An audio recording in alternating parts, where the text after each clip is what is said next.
Assalamualaikum warahmatullahi wabarakatuh. Salam sehat. Perkenalkan, nama saya Trisakti Darukawurian, guru fisika SMA Negeri 1 Teras. Pada kesempatan kali ini kita akan memulai pelajaran kita melalui daring. Untuk pertemuan ini kita pelajari tentang rotasi dan keseimbangan. Nah, baiklah, untuk materi fisika rotasi dan keseimbangan ini bisa kita lihat dalam kehidupan sehari-hari, yaitu kita lihat dalam video ini.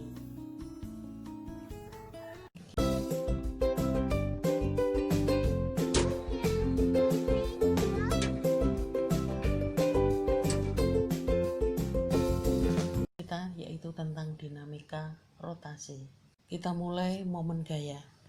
Nah, dalam hal ini, gaya menyebabkan benda bergerak translasi. Jadi, untuk gaya sebuah benda apabila diberi gaya, maka mengakibatkan benda itu berpindah. Maka gaya menyebabkan benda bergerak translasi. Momen gaya atau torsi menyebabkan benda berputar. Nah, contohnya misalnya kita buka pintu. Nah, itu mengakibatkan benda itu berputar. Ya, kemudian kita main tali, kita putar. Nah, itu menyebabkan benda berputar. Apabila kita buka baut, itu juga momen gaya menyebabkan benda berputar. Nah, kita beri contoh yaitu tentang kita akan membuka baut dengan sebuah kunci. Pada saat kita membuka baut dengan sebuah kunci, maka kita beri gaya, kemudian mengakibatkan baut itu berputar. Nah, di sini dalam hal ini momen gaya bisa disimbolkan dengan tau. Ya, tau sama dengan F kali R. Nah, tau sendiri ya tadi dikatakan F kali R. Kita lihat di sini pada kunci tersebut. Nah, pada kunci tersebut maka jarak yang digunakan oleh kunci itu adalah sebuah proyeksi ya, di mana di situ kita lihat tau sama dengan F kali D atau F R sin alfa. Nah, bagaimana dengan arahnya? Maka di sini dikatakan arah momen gaya. Nah, arahnya seperti gambar tersebut ya. Kita lihat apabila jari kita itu merapat, maka di sini arah torsinya adalah ke ibu jari. Kemudian di baut kita lihat, nah, apabila kita putar, nah maka di situ arahnya adalah berlawanan arah jarum jam. Di sini searah jarum jam, dan di sini arahnya bisa kita balik, arahnya adalah ke bawah. Nah, arahnya seperti itu. Kita lanjut yaitu tentang momen inersia. Untuk momen inersia itu pada gerak linier. Nah, ukuran inersia suatu benda atau kecenderungan untuk mempertahankan keadaannya ini ditentukan oleh massa benda. Nah, pada gerak rotasi, ukuran inersianya suatu benda selain ditentukan oleh massa benda, juga dipengaruhi oleh pola distribusi massa terhadap sumbu rotasi yang disebut dengan momen inersia. Ya. Untuk momen inersia itu ada momen inersia partikel, momen inersia benda tegar, dan ada teorema sumbu partikel. Kita lihat di sini untuk momen inersia partikel. Untuk momen inersia partikel yaitu bisa kita lihat pada sebuah titik ya, sumbu rotasi. Nah, dalam sumbu rotasi itu dalam sumbu rotasi itu titik itu ada tergantung dari masanya. Jadi momen inersia itu biasa disimbolkan dengan I dari sebuah partikel bermasa m terhadap sumbu rotasi yang terletak sejauh r dari massa partikel, maka I sama dengan m r kuadrat. Jika terdapat sejumlah partikel, nah itu tadi kan contohnya masanya 1. Andai kata ada massa 1, massa 2, massa 3 dan seterusnya dengan berjarak R1, R2, R3 dan seterusnya, maka bisa dirumuskan bahwa I-nya itu jumlah dari masing-masing I. Jadi I sama dengan M1R1 kuadrat M2R2 kuadrat plus M3R3 kuadrat dan seterusnya. Nah, untuk momen inersia pada benda tegar. Momen inersia pada benda tegar bisa kita lihat dari gambar ini ya. Benda memiliki pola distribusi massa yang kontinu, maka di sini terdiri dari sejumlah besar elemen massa dm yang berjarak r terhadap sumbu rotasi dengan batas-batas yang dipilih mencakup seluruh elemen. Maka I sama dengan integral r kuadrat dm. Nah, kita lihat di sini untuk momen inersianya kita lihat di sini. Nah, momen inersia dari beberapa benda tegar kita lihat di sini ada batang silinder. Nah, batang silinder itu apabila kita putar itu tergantung dari porosnya. Apabila porosnya melalui pusat, maka berlaku I sama dengan 1/12 ml kuadrat. Tapi apabila porosnya itu di ujung, maka dia berlaku bahwa I sama dengan 1/3 ml kuadrat. Nah, untuk silinder tipis atau silinder tipis berungga, jadi tipis berungga, maka I-nya sama dengan mr kuadrat. Dan untuk piringan atau silinder pejal, poros melalui sumbunya adalah I sama dengan 1/2 mr kuadrat. Untuk silinder pejal, poros seperti tampak pada gambar ya, I sama dengan 1/4 mr kuadrat ditambah dengan 1/12 mr kuadrat. Nah, untuk bola pejal ya, kalau bola pejal maka I sama dengan 2/5 mr kuadrat. Untuk bola berongga, poros melalui diameter I sama dengan 2/3 mr kuadrat.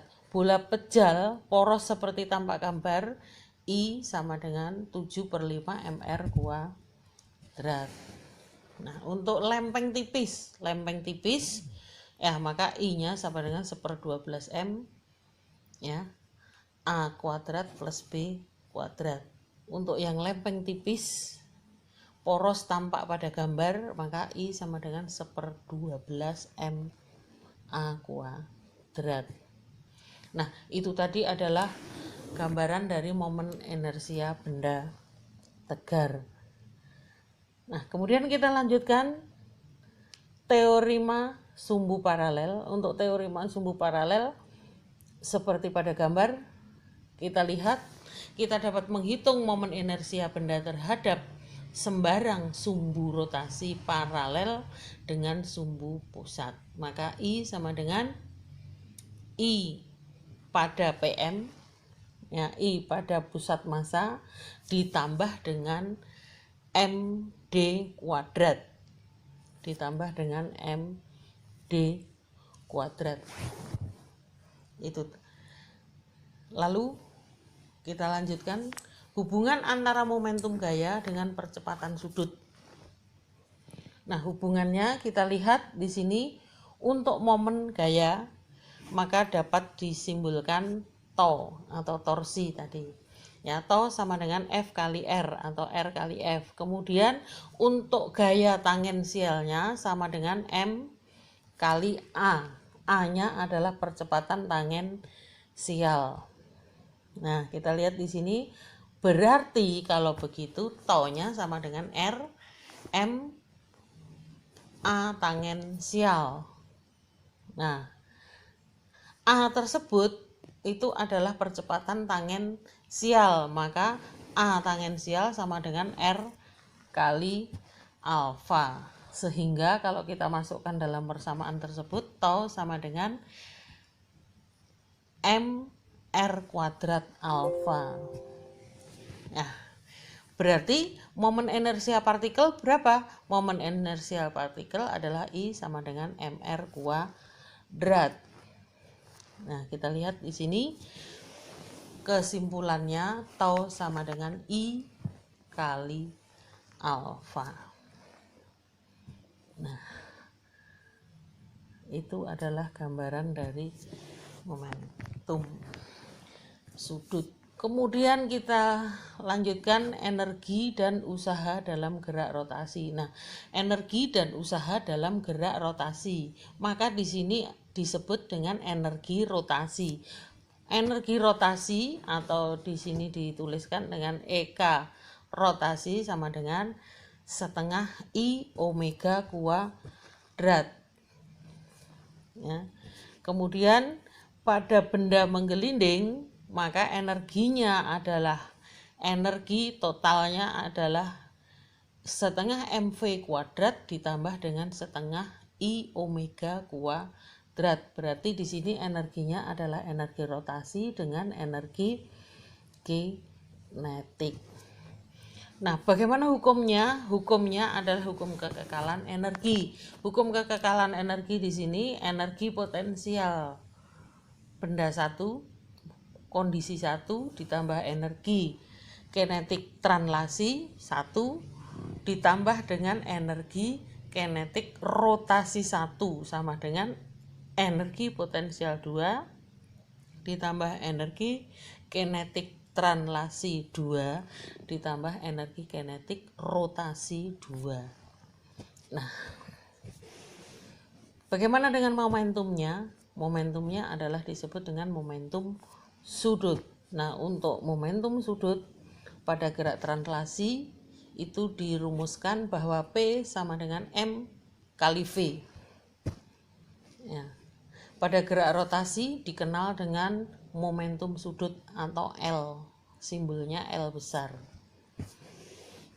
Jadi L-nya adalah momentum sudut, R kali P, P-nya itu karena itu tadi ada kemiringan, maka L sama dengan R kali P sin theta, ya, atau tetanya 90, maka di sini L sama dengan I kali omega.